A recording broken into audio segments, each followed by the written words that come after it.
திராவிட பேச்சரங்க பார்வையாளர்களுக்கு வணக்கம். பல்வேறு கருத்துக்களை நம்மோடு பகிர்ந்துக்கிறதுக்காக திராவிட முன்னேற்ற கழகத்திலிருந்து தேர்தல் பணிக்குழு செயலாளர் அண்ணன் புகழேந்தி அவர்கள் இணைஞ்சிருக்காங்க. அண்ணா வணக்கங்கண்ணா.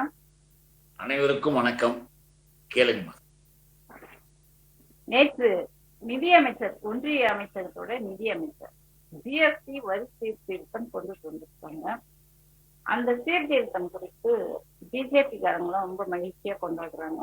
எடப்பாடி பழனிசாமி கூட கொண்டாடுறாரு. ஆனா திமுக மட்டும் கண்டிக்குது. என்ன காரணம்? எதனால? பாரதிய ஜனதா என்ற பாசிய சக்திகள் எதை செய்தாலுமே அவசியம் இல்லாத நேரத்தில் அவசர அவசரமா செய்யறது பழக்கம். அப்பதான் நம்ம போய் அது என்னன்னு பார்த்தோம். அந்த சுயநலத்தினுடைய நிலைப்பாட்டுலதான் ஒரு காரியத்தையும் அவனுக்கு செய்வாங்க.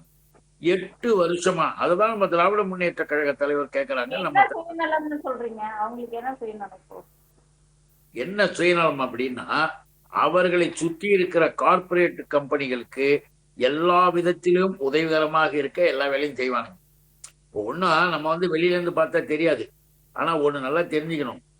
நம்ம அந்த நட்டா இருக்கிறாருல, ஏபி நட்டான்னு ஒருத்தர், அவர் என்னென்னமோ நட்டா இங்க ஒண்ணும் வளரல. அந்த நட்டா என்ன பண்றாரு, அவரு ஒரு அரசியல் பண்றாரு. நட்டாவுடைய மகனுடைய நிறுவனம் தான் எத்தனால் நிறுவனம் ஒண்ணு. அதை நல்லா யோசிச்சு பாருங்க. நான் எல்லாருக்காகவும் சொல்றேன். ஒரு வருடம் 17 கோடி ரூபாய் இன்கம் வந்துகிட்டு இருக்கிற அந்த எத்தனால் நிறுவனம் ஒரே வருடத்தில் 514 கோடி ஆயிடுச்சு.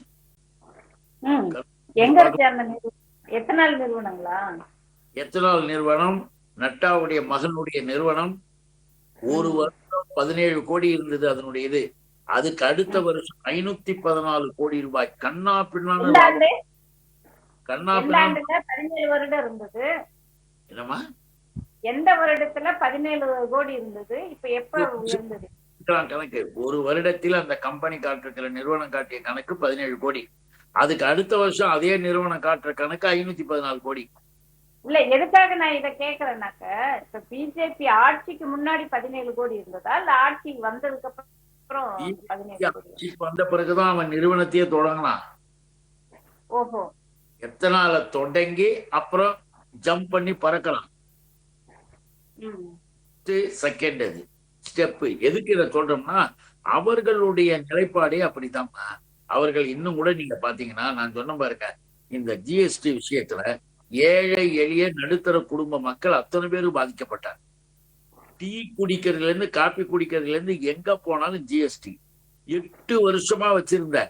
இன்னைக்கு இத்தனை பெர்சென்ட் எடுத்துட்டோம், அத்தனை பெர்சென்ட் குறைச்சிட்டோம், இதுக்கு அது இல்லை இது இல்லைன்றது உடனே வரவேற்கணுமா? அவங்க என்ன சொல்றாங்க? இல்ல இப்ப இது என்னன்னாக்க, இப்ப எத்தனால் பத்தி பேசினா அதை பாதி விஷயத்துக்கு இதுக்கு வந்துட்டோம். எத்தனாலுக்கு ஜிஎஸ்டிக்கு என்ன சொல்றது? அத சொல்ல வரலமா. பிஜேபியினுடைய ஆட்சியில் எது வேண்டுமென்றாலும் நடக்கும். பிஜேபி சுயநலமான ஆட்சின்றதுக்காக நான் சொல்ல வந்தேன். இந்த எத்தனால் என்பது எதுக்காக சொல்லுவோம்னா, பிஜேபி தன்னை சுற்றி இருப்பவர்களுக்கு எல்லா விதத்திலையும் நன்மைகளை செய்து கோடிக்கணக்கில் தான், கொஞ்சம் நெஞ்சம் கிடையாது. இன்னும் கூட கேட்டீங்கன்னா, குஜராத்ல பெயர் தெரியாத கட்சிகள் இருக்கு. லெட்டர் பேடு கட்சின்னு பேரு. அந்த லெட்டர் பேடு கட்சிகளுக்கு 4300 கோடி ரூபாய் தேர்தல் நிதி கொடுத்திருக்காங்க. 4300 கோடி தேர்தல் நிதி லெட்டர் பேடு கட்சிக்கு. இதெல்லாம் குஜராத். எதுக்கு சொல்றோம்னா, அவர்கள் எதையும் செய்வார்கள். அது மாதிரிதான் ஜிஎஸ்டி மூலமாக சிறு குறு தொழில்கள் அது இது அப்படின்னும் போது, மக்கள் பாதிக்கப்படும் பொழுது எல்லாரும் எதிர்த்தாங்க, குரல் கொடுத்தாங்க. காதிலேயே வாங்கிக்கல, அப்படியே இருந்த. நாம எதுக்காக திரும்ப திரும்ப கேட்கறோம்னா, அது இப்ப நீ குறைச்சதை நாம என்ன சொன்னோம், திராவிட முன்னேற்ற கழகத்தினுடைய குரலாக, இன்னைக்காவது உனக்கு புத்தி வந்தது.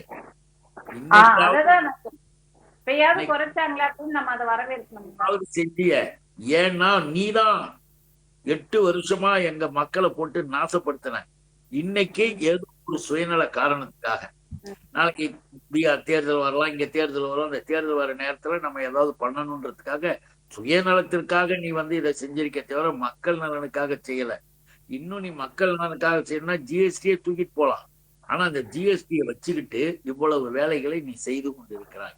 அதுக்காக ஆனா தான் நம்ம tax முக்கியம் தானங்கண்ணா. ஜிஎஸ்டி எப்படி இருக்கு சொல்றீங்க?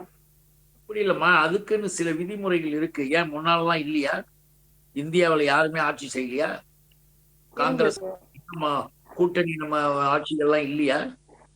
எல்லா ஆனா ஆட்சியிலும் காங்கிரஸ் தான் செஞ்சுட்டு இருந்தது. டாக்ஸ் உண்டுமா. டாக்ஸ் என்பதற்கு ஒரு விதிமுறைகள் இதெல்லாம் இருக்கு, நார்ம்ஸ் இருக்கு. இவர்கள் அதையெல்லாம் புதைச்சிட்டு தாண்டி தாவி குதிக்கணும். இத்தனை பர்சன்ட்டுக்கு மேல அதுல வரி போடக்கூடாதுன்னு அதை தாண்டி கூட போடலாம். அதான் ஜிஎஸ்டில ஒன்னா ஒரு பார்ட்டா 15%, 18%, 20% அறிவிச்சாங்க தெரியுமா? ஏன் அப்படி அறிவிச்சாங்க? இதனுடைய நார்ம்ஸை மீறிட்டாங்க. மீறி நாங்க தனித்தனியா அறிவிச்சிருக்கோம்னு அறிவிச்சுட்டு மக்களை வந்து சாகடிச்சாங்க. இன்னைக்கு அதை குறைச்சிட்டு என்ன இதை இப்படி கூட பார்க்கலாம். அடிச்சது நான் தான், ரத்தம் வந்து கத்துறது நீதான். ஆனா இப்ப பாத்தியா, இவ்வளவு நாள் கத்தன உடனே போனா போதுன்னு தொடச்சு விடுறேன், நன்றி சொல்ல மாட்டியா? மருந்து போட்டு விடுறேன். போனா போதுன்னு தொடச்சு விட்டு மருந்து போட்டேன், நன்றி சொல்ல மாட்டியா? அடிச்சானா ரத்தம் வந்துதான், கத்தனியா, அதெல்லாம் பார்த்துட்டு இன்னைக்கு நான் மருந்து போடுறேன், ஏன் எனக்கு நன்றி சொல்ல மாட்டியான்னு மோடி கேக்குறேன், அமித்ஷா 8 வருஷமா நான் அழுதுட்டு வலி தாங்க முடியாம அழுதுட்டு துடிச்சிட்டு இருக்கிறேன். 8 வருஷமா கண்டுக்கல. இன்னைக்கு வந்து மருந்து போடுறேன். இதுதான் பிஜேபி, இதுதான் பாசிசம், இதுதான் ஹிட்லரிசம். அதுக்காக தான் சொல்றோம், இந்த இதுக்காகலாம் இந்த அரசாங்கத்தை வந்து மக்கள் மன்னிக்க மாட்டாங்க.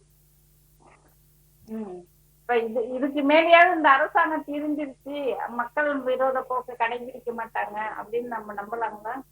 அதெல்லாம் நம்ப முடியாது. ஏன்னு கேட்டீங்கன்னா, விஷம் வந்து எப்படி மாறும்? கொடுமையான விஷம் மாறாது. விஷத்தை குடிச்சிட்டு நீ மருந்து வேணா மாத்தி குடிக்கலாமே தவிர அது விஷம்தான். அதுகிட்ட போய் இனிமே இந்த விஷத்தை குடிச்சு நல்லதுன்னு நீங்க கேட்க கூடாது. பிஜேபி RSS என்பது கடுமையான விஷம், நச்சு. இந்த நச்சு மலர்களும் நச்சு பூக்கு பழங்கள் தான் வரும். அதனால திருந்தும் என்பதற்கு அடையாளம். ஏன்னு கேட்டீங்கன்னா, என்ன போய் ஏன் நீ நான் தப்பு செய்தது, காந்தியை கொலை செய்தது சரின்னு சொல்லும் பொழுது, ஏயா தப்பு இல்லையா? அதெல்லாம் ஒண்ணும் கிடையாது. காந்தியை சுட்ட நேரத்துல நாங்க அப்போ ஒரு தப்பு பண்ணிட்டோம். என்னங்க தப்பு பண்ணீங்க? நேருவையும் சுட்டு அப்படின்னு RSS காரன் பேட்டி கொடுக்கலாம். அதெல்லாம் நீங்க நினைச்சு பாத்தீங்கன்னா அவர்கள் கொஞ்சமும் மாறவில்லை, மாற மாட்டார்.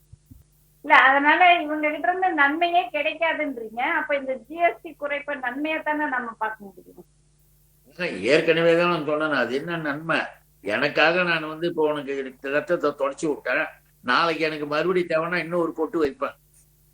நாங்கள் அப்படிப்பட்டவர்கள் தான்.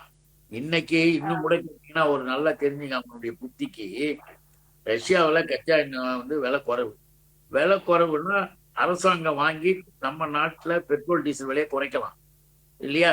அந்த கச்சா எண்ணெய். ஆனா இவன் என்ன பண்றான்? அந்த கச்சா எண்ணெய் வாங்குற உரிமையை அம்பானிக்கு வாங்கி கொடுக்குறான். அம்பானி இந்த கார்பரேட் கம்பெனி என்ன பண்ணுது? சுத்திகரிப்பு பண்ணி அவர்கள் பெட்ரோலை வந்து லாபத்துக்கு, கொள்ளை லாபத்துக்கு விற்கிறாங்க. இதை பார்த்துக்கிட்டு இருக்கிற அமெரிக்கா என்ன பண்ணுது? இந்தியாவுக்கே எதிர்ப்பாக இருக்கிறான்.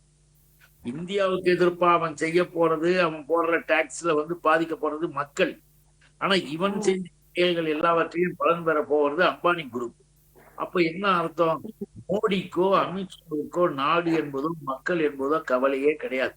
பாரதிய ஜனதா என்பது எல்லா விதத்திலையும் மக்கள் விரோத சக்தி. அதனாலதான் அமெரிக்க வர்த்தக செயலாளர் சொல்லியிருக்கார், பீட்டர் நவேராங்கிறவரு, இந்தியர்களுடைய உழைப்பை சுரண்டி பார்ட்னர்கள் பிழைச்சு கொண்டு இருக்கிறார்கள். அப்போ அயல் நாடுகள்ல கூட இவர்களுடைய ஆட்சியினுடைய இதை வந்து பகிரங்கமா தெரியுது. பட்டவர்த்தனமா பேசுறாங்க. ஏன் பேச மாட்டாங்க? நல்லா, ஏன்னா அமெரிக்காவுக்கே இவர் போயிட்டு வந்தார் இல்லையா? மிஸ்டர் மோடி கட்டி கொடுத்தார், போட்டோ கொடுத்தார், டிசைன் பண்ணார். எல்லாம் நடிப்பு நாடகம்னு அவங்களுக்கு தெரியும். அவன் எத்தனை நடிகனை பார்த்துப்பான். இந்த மாதிரி நாடக நடிகனை பார்த்துட்டு எதுக்காக அமெரிக்காவில் இது மாதிரி வந்ததுன்னா, அவன் கூட ஆச்சரியப்பட்டது என்னன்னா, ரஃபேல் போர் விமானத்துல வந்து பல லட்சம் கோடி ஊழல் பண்ணிட்டு வந்ததும் பேப்பர்கள்ல வந்து நாரி போச்சு ஐரோப்பா கண்டத்துல. இந்த நேரத்துல அமெரிக்காவுக்கு போகும்போது என்ன சொன்னாங்கன்னா, 8500 கோடியில ஒரு விமானம், அந்த விமானம் 5 ஸ்டார் ஹோட்டல் போல. அந்த விமானத்தின் அறையில ஒரே நபர் தான் பயணம் செய்கிறார், மிஸ்டர் மோடி. எதுக்கு? உல்லாசம் தல்லாசம் போறாரு. இதெல்லாம் பார்த்துட்டுதான் இந்தியா எப்படிப்பட்ட நாடு, அந்த நாட்டிலிருந்து இப்படி வந்திருக்கிறாரு இந்த ஆளுன்னும் போது கேள்விக்குறி. அதனாலதான் ஏமாத்தான்னு சொல்றேன். ஒரு ட்ரம்ப் சொல்லியிருக்காரு, நாங்க இந்தியா கூட நல்ல முறையில தான் பழகிட்டு இருக்கோம், இந்தியாவுக்கு எங்களுக்கு எந்த ஒரு பழகும் இல்லை, ஆனா இந்தியா எங்ககிட்ட அதிக அளவு வரி வசூல் பண்ணிருக்கு, அதனாலதான் நாங்க 50% வரி போட வேண்டியதா இருக்கு, அதனாலயே நாங்க கடங்காரங்களாகவும் ஆயிட்டோம் அப்படின்னு சொல்லியிருக்காரு. அது குறித்து ட்ரம்ப் ஒரேடியா நம்ம எடுத்துக்கவும் முடியாதுமா. ட்ரம்ப் இத சொல்லிட்டாரு அதை சொல்லிட்டாருன்றது கிடையாது. ட்ரம்ப்புக்கும் மோடிக்கும் அவங்க 2 பேருக்குள்ள என்ன இருக்குன்னா, நம்ம ஆனா 2 நாடு. அது அமெரிக்காவினுடைய நிலைப்பாட்டுல எப்படியெல்லாம் இருக்கு. இன்னைக்கு இந்திய துணைக்கண்டத்துல நேத்து வரைக்கும் இந்த ஆபரேஷன் சிந்தூர்ல கூட பாகிஸ்தானுக்கு பக்கபலமாக இருந்தது சைனா. அப்படியே குதிச்சாரு மோடி, கை காலெல்லாம் ஆட்டிக்கிட்டு. ஆனா இன்னைக்கு சைனா கூட அப்படியே இழையிற, அப்படியே கட்டி பிடிக்கிற, இதையெல்லாம் உலகம் பார்த்துக்கிட்டு இருக்கு. இந்த ட்ரம்ப்புக்கு என்னன்னு கேட்டீங்கன்னா, அந்த நபரை பொறுத்த வரைக்கும் அமெரிக்காவிற்கு இந்த வருமானம் வரணும், அந்த வருமானம் வரணும், இப்படி வரணும், அப்படி வரணும்னு அவர் அந்த நாட்டின் வளர்ச்சிக்கு அந்த கத்திக்கிட்டு இருக்கிறார். ஆனால் இந்தியா மேல காயறதுக்கு காரணம் என்ன? ரஷ்ய உறவு மட்டுமல்ல, சீன உறவு கூட. இன்னும் இந்தியாவினுடைய வெளியுறவு கொள்கைகளில் எந்த அளவுக்கு ஏற்கனவே இருந்ததுன்னு மாறி இருக்கிறாங்கன்னு உலகம் பார்த்துக்கிட்டு இருக்கு. அதனாலதான் அளவுக்கு அதிகமா 50% போட்டாரு ட்ரம்ப். 50% போட்டா மோடி என்ன பண்ணிருக்கணும்? நண்பர் தானே, ஒரு வார்த்தை சொன்னியா, இல்ல போனீங்களா, கேட்டீங்களா, வேணாங்க, நீங்க 2 பேரும் உட்கார்ந்து பேசி இந்தியாவில் போடுகிற டாக்ஸும் அமெரிக்காவில் போடுற டாக்ஸை பத்தி பேசிக்கலாம்ல. அவர் தனியா பேசுவாராம், இவர் தனியா பேசுவாராம். ஆனால் பாதிக்கப்பட போறது நம்ம மக்கள். தான் சொல்றோம், இன்னைக்கு உலக அரசியலை ஒருத்தர் ஹிட்லரு, ஒருத்தர் முஸ்லிம்னு வச்சுங்க. எதுக்கு சொல்றேன்னா, இல்ல தேர்ட் வேர்ல்டு வரக்கூடிய அளவுக்கு இந்த மோசடி பேர் வழிகள், போர் வெறியர்கள் கொண்டு போயிட்டு இருக்காங்க. அதுதான் ட்ரம்ப் கூட மோடி நெருக்கம் காட்டிட்டு இருந்தாரு. இப்ப ட்ரம்ப் கூட பேச்சுவார்த்தை இல்லாத மாதிரி அங்க ஒரு போர் மாதிரி, சண்டை மாதிரி 2 பேரும் இருக்காங்க. ஆனா ரஷ்ய அதிபர் புதின் கூடயும் சீன அவர் கூடயும் அதிபர் கூடயும் ஒன்னா இருக்கா, ரொம்ப நெருக்கம் அதிகமா காட்டுறாங்களே. இது என்ன காரணமா இருக்கும்? ட்ரம்ப்பை வெறுப்பேற்றுவாங்க. இல்ல, இது என்ன காரணம்னா, உலக அளவுல ஒரு அரசியல் நடக்கும். அந்த அரசியல்ல இந்திய துணைக்கண்டம் நேரு காலத்திலிருந்து, இந்திரா காந்தி அம்மையார் காலத்திலிருந்து, எல்லாருடைய காலத்திலையும் இந்தியாவினுடைய நிலைப்பாடு என்பது வேறு. சரியா கரெக்டா போயிட்டு இருப்பாங்க, ஒன்றும் பிரச்சனை கிடையாது. ஆனா நரேந்திர மோடி அப்படி கிடையாது. அதுல மதத்தை பார்க்கறது, தேவைப்பட்டா மதத்தை திட்டுறது, தேவைப்பட்டா இவங்கள்ட்ட போய் சேர்ந்துக்கிறது, அவங்களுடைய கொள்கை கோட்பாடுகள் எல்லாத்தையும் மாத்திக்கிறது, எல்லா வேலையும் செய்யறது நரேந்திர மோடி. காரணம், அவருடைய அதானி, அம்பானி, நீரவ் மோடி போன்ற குரூப் இது உலக அளவுல ஒரு மார்க்கெட் வச்சிருக்காங்க. அந்த மார்க்கெட் ரேட்ல சூப்பரா இருக்கானுங்க. இப்ப லண்டன்ல போயிட்டு நீரவ் மோடி எல்லாம் இல்ல, என்னென்ன எத்தனை ஆயிரம் கோடி. அதை போல இப்போ நடந்தது, நான் சொன்னல, ரஷ்யாவில போய் இந்த அம்பானிக்கு வாங்கி கொடுத்தது, இதுக்கு முந்தைய ஆஸ்திரேலியாவுக்கு போய் அதானிக்கு நிலக்கரி சுரங்கம் வாங்கி கொடுத்தது. நீ இந்தியாவின் பிரைம் மினிஸ்டரா, இந்தியாவின் ரியல் எஸ்டேட் புரோக்கரா அப்படின்னு கூட கேட்கக்கூடிய அளவுக்கு பத்திரிகைகள் எழுதப்பட்டது. அதனால நரேந்திர மோடி கிட்ட நீங்க எந்த உண்மையையும் எதையும் வைத்துக் கொண்டு பார்க்கவும் முடியாது, பேசவும் முடியாது. அந்த நேரத்துல ட்ரம்ப் கிட்ட நெருக்கமா இருந்தது, ட்ரம்ப் மூலியமா என்ன தேவைன்னு பார்த்தது. இப்ப கூட என்ன உலக அளவுல சந்தேகம்னா, மோடிக்கும் ட்ரம்ப்புக்கும் மீண்டும் ஒரு உறவு இருப்பதற்கு வாய்ப்பு இருக்கிறது. ஆனா அவங்க 2 பேரும் நடிக்கிறாங்க அப்படின்னு கூட பேசப்படும். சரிங்கண்ணா, ரொம்ப நன்றிங்கண்ணா. வணக்கம். அனைவருக்கும் வணக்கம், நன்றி.